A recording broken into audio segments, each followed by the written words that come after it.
Part 1 of Episode 2, The Girl in the Magic Square. Winter had settled over the mountains like a heavy blanket. The days grew shorter, the nights longer and colder. Snow fell in gentle waves, covering everything in pristine white. To most, it was a season of beauty and rest. But for Shuja, something had begun to feel wrong. Started small, a strange coldness that seemed to come from nowhere, even when the fire was burning bright. Shadows that moved at the corners of his vision, disappearing when he turned to look. Dreams that left him waking with his heart pounding, though he could never remember what he had seen. "Do you feel it?" he asked Uncle Rahim one evening as they sat by the fire. The old man looked up from his pipe, his eyes knowing. "Feel what?" "Like something is watching. Something dark." Uncle Rahim was quiet for a long moment. Then he set down his pipe and leaned forward. "The mountains have many secrets, son. Some are older than the trees, older than the stones. And some are dark things that should have stayed buried." "What do you mean?" But Uncle Rahim only shook his head. "Be careful, Shuja. Not all shadows are empty. Some carry things that should not be carried." That night, Shuja could not sleep.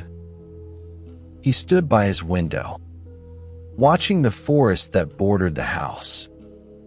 The moon was full, casting silver light across the snow.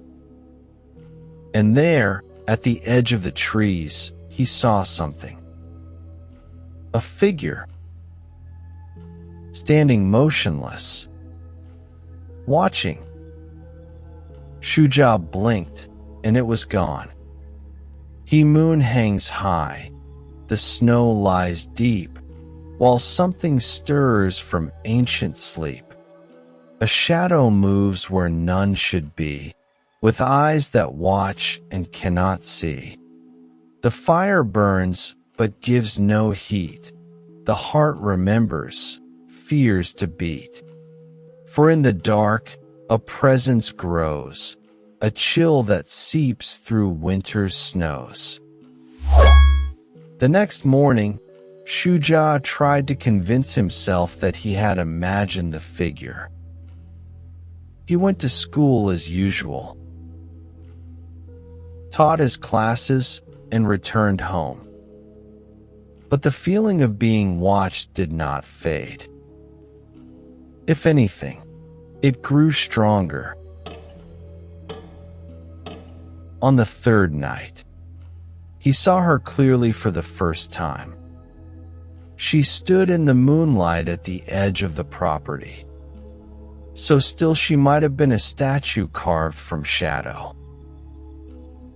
She was young, perhaps his own age, with dark hair that fell past her shoulders, and eyes that seemed to hold no light at all. She wore simple clothes, travel-worn but clean, and her feet were bare on the frozen ground. But what caught Shuja's breath in his throat were the lines. Faint, glowing lines of violet light traced patterns around her arms and legs.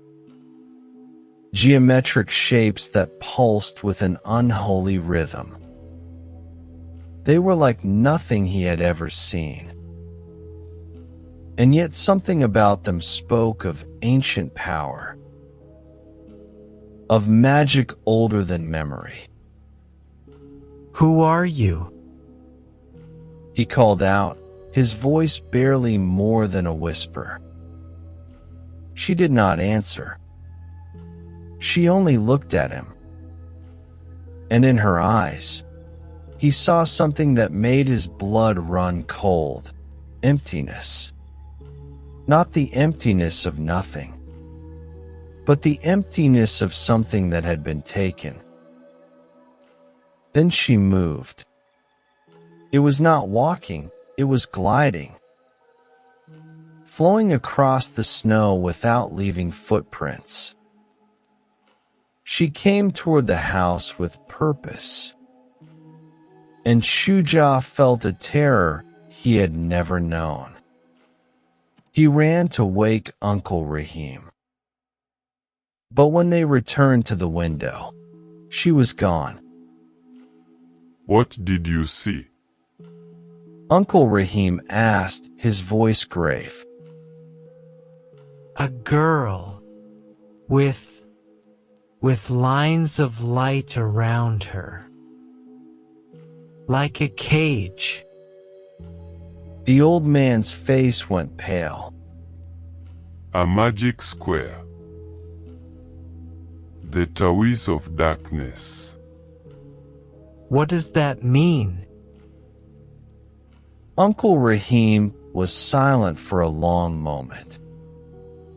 Then he said, very quietly, It means someone has bound her soul. Someone very powerful and very evil. She is not here because she wants to be. She is here because she is sent. Sent by whom? By whoever holds her leash. For 3 days, Shuja did not see her again. But he felt her. Every time he walked to school, every time he stepped outside, he could feel eyes on him. The children noticed his distraction, his occasional shivers, even in the warm classroom. Teacher Shuja, are you sick? Fira asked one morning, her brow furrowed with concern. Shuja forced a smile. Just tired, Fira. I didn't sleep well. Mama says you've been having nightmares. She hears you walking at night. He knelt down to meet her eyes. Your mother is very observant. But don't worry, I'm fine. Fira didn't look convinced, but she nodded and returned to her seat. That afternoon, on his walk home, one moment the path was empty. The next, she stood before him, blocking his way. The violet lines on her body glowed brighter now, and Shuja could see them pulsing with a rhythm that seemed to match no heartbeat he could recognize. Please, he said, holding up his hands. I don't want to fight you. Her voice, when it came, was hollow and thin, as if speaking from far away. I have no choice. He commands. I obey.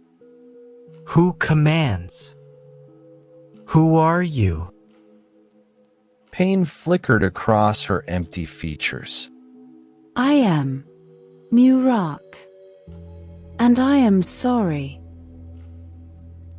Then she attacked.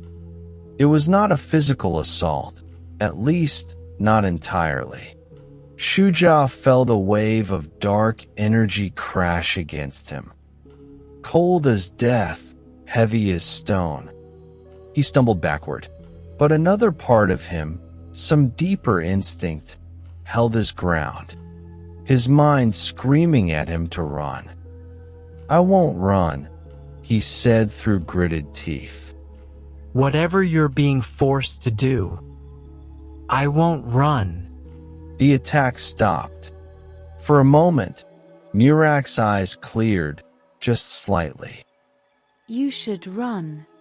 Everyone runs. Everyone leaves.